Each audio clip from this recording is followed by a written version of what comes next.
Welcome. In this video, we will discuss about the STAR project. So basically, it is a project which is going to be started with the help of World Bank. What are its features, which are the key areas where it will work, and what are its other salient features, we will understand all about it in this upcoming video. Let's just focus on why this particular thing was in news. So the Union Cabinet has approved implementation of the World Bank aided in strengthening teaching, learning and results for states. So basically STARS stand for strengthening, teaching and learning results for states. So that is the abbreviation used for STARS project. Basically it will work on the field of education. So quality education is one of the goal of STARS. So the project cost is around 5,718 crore with the financial support of World Bank amounting to about 3,700 crore. So if you see, the overall outlay of the project is around 5,718 crore, and out of it 3,700 crore will be provided by the World Bank itself. So this project is a World Bank aided program. Just for your information, the other World Bank aided program which is running in India is DRIPS, which is for the rehabilitation of your dam. So just try to connect the dot whenever you are reading about something. Let's move forward. The STAR would be implemented as a new centrally sponsored scheme under the Department of School Education and Literacy, Ministry of Education. So if you remember, after Cabinet approved the National Education Policy 2020, the Ministry of MHRD has now been renamed as Ministry of Education. So this particular program would be spearheaded by Ministry of Education, specifically their Department of School Education and Literacy. And what kind of a scheme it is going to be? It is going to be centrally sponsored scheme, which means states will also participate as executive as well as provide funds. So generally the centrally sponsored scheme has a certain component from center and a component from state as well.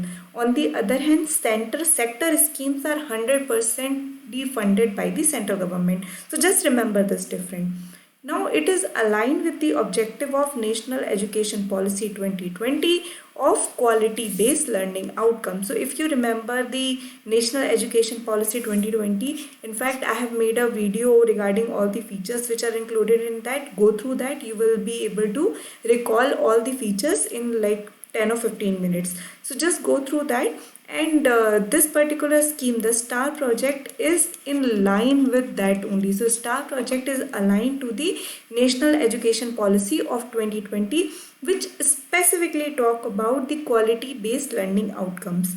It also focuses on initiatives of PM eVidya. So if you see, PM eVidya is the one which tried to kind of consolidate all the online material available. So like the massive online courses, then apart from that your swam prabha swam, all these things were included under the PM eVidya. So this particular STAR project also focuses on eVidya. It focuses on foundational literacy and numeracy mission, which is also like very important, that by 2025 India aims to provide better literacy and numeracy outcome, and hence this foundational literacy and numeracy outcome is in place.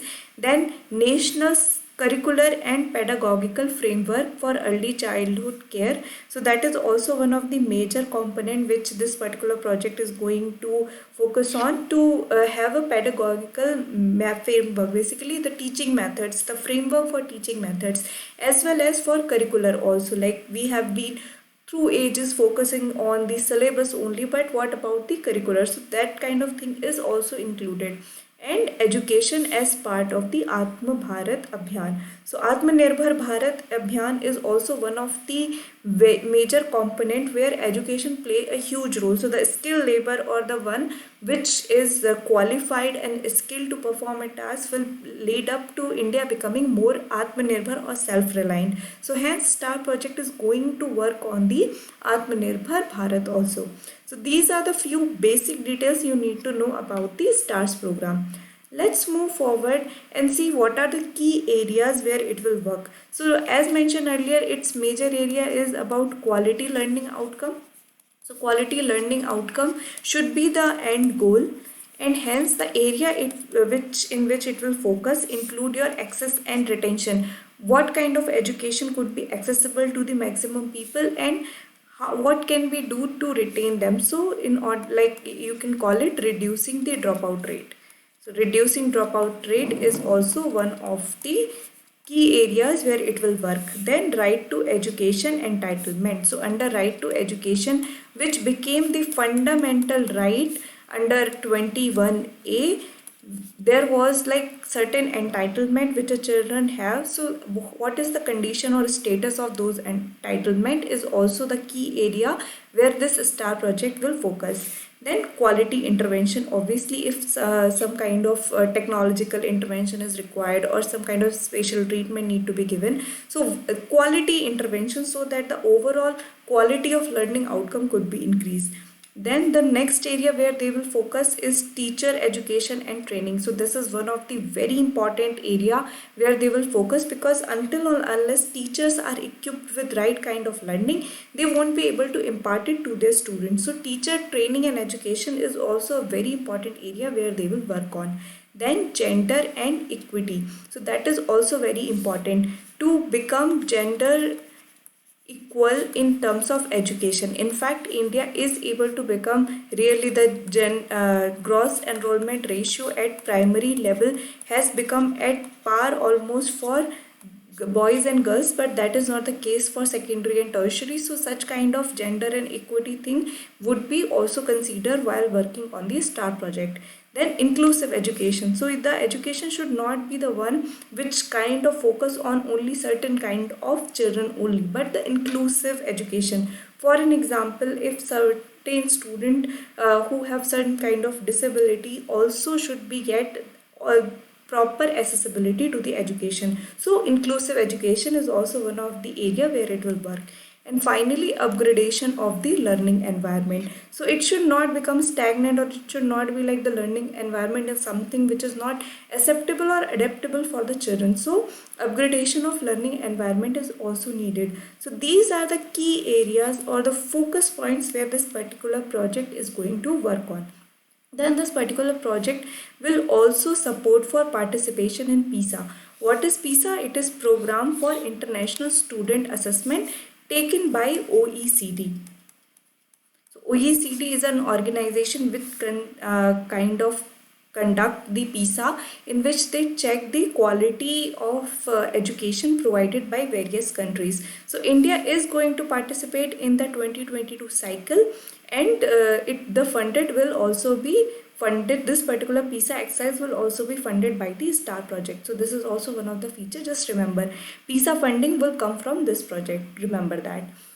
Just for your information, India did boycott the PISA from 2015, because in 2009 the PISA saw the dismal record for the Indian education, and hence it kind of boycotted the PISA going forward.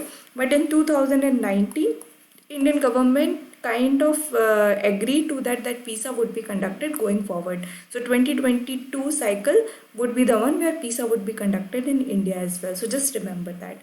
Okay, now let's also try to see what are the major goals for this particular program. So one of the goal is to strengthen the national data systems of Ministry of Education to capture robust and authentic data on retention, transition and completion rate of student. So not only like the quality intervention or positive intervention, it will also maintain the data, because that is also one of the major thing that is required by a ministry to have policy moving forward. So if we have good data regarding the retention, completion and transition, there will be better like policies which could be more targeted. So that is also one of the goal of this particular project. Then it aimed to support and strengthen learning assessment system. So basically learning is one thing, but assessment of that learning is also required. So it will work to improve the assessment system so that the tests or the online test, MCQ, all this thing could be upgraded and could be more streamlined towards the quality education outcome. So that is again one of the goal of this particular project. Then there is a thing called Parak, which is performance assessment, review and analysis of knowledge for holistic development, which will work as a national assessment center. So Parak is going to be the national assessment center. It is included in the national education policy, and it is independent and autonomous institution under Ministry of Education that will set standard for around 60 examination boards in the country. So as you are already aware, we have lot of boards in our country and the examinations are not standardized. So what this particular institution is going to do, the Parak or it will try to have a standardization of examination and act as a national assessment center. Then finally there is another thing which is associated with this project. It is contingency emergency response component, or what we called as CERC. It will help the government respond to situation leading to loss of learning such as school closure, infrastructure damage, inadequate facility and use of technology for facilitating remote learning, etc. Now contingency emergency response component become very important in a situation like COVID. So you must all be aware that for a very long period of time now, like almost from Feb end or in some places from March, the schools have been closed because of the COVID-19 pandemic, and in such case there was a loss of education. So this particular emergency response component will help that if such kind of situation come where there is a requirement for school closure, there should be a transition towards the technology for facilitating remote learning. So that kind of thing would also be taken care under this STAR project. So it is a very important project. Try to remember all the components. We have covered most of the part, but just go through them. Try to remember it is World Bank funded, which ministry it is working on, what are its major goals, what are its areas where it will work. Remember that it is associated with PISA. So such kind of thing you need to remember. So I hope you have understood this video. If you have any doubt, feel free to drop a comment. Thank you.